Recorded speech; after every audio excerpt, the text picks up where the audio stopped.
सद्गुरुनाथ महाराज की जय।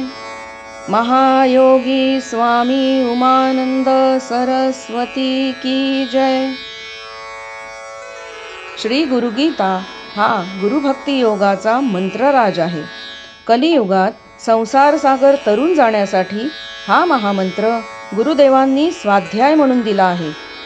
श्री गुरुगीतेतील संस्कृत श्लोकांचा अर्थ महायोगी स्वामी उमानंद सरस्वती यांच्या श्री गुरुगीतार्थेश्वरी या विवेचनाच्या आधारे आपण क्रमशः जाणून घेत आहोत। आजचा श्लोक आहे 34। अज्ञान तिमिरांधस्य ज्ञानांजनशलाकया चक्षुरुन्मीलितं येन तस्मै श्री गुरवे नमः। अज्ञानरूपी अंधाराने अंध झालेल्या जीवाच्या नेत्रात ज्याने ज्ञानरूपी अंजन काडीने अंजन घालून दिव्य चक्षु उघडले व त्याला आत्मस्वरूपाचा महानिधी दाखविला, त्या श्री गुरुला नमस्कार असो।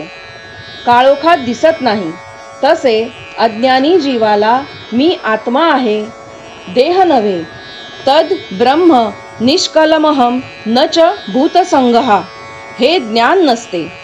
आत्म्याविषयी बोध नसणे हेच अज्ञान। हे अज्ञान जायला दिव्य चक्षुच उघडावे लागतात। गुरु आत्मबोध करून देतो व मग जसे पायाळूच्या डोळ्यात अंजन घातले की गुप्तधन त्याला दिसते, तद्वत गुरुने आत्मज्ञानाचे अंजन घातले की साधकाला दिव्य चक्षु उघडून दिव्य दृष्टी येते व गुप्त आत्मठेवा दिसतो। नुकत्याच जन्मलेल्या मुलाला घरातली मंडळी कोण कोण आहेत ते माहीत नसते। आईच त्याला सर्वांची हा काका, हा मामा, हे आजोबा, ही मावशी अशी ओळख करून देते।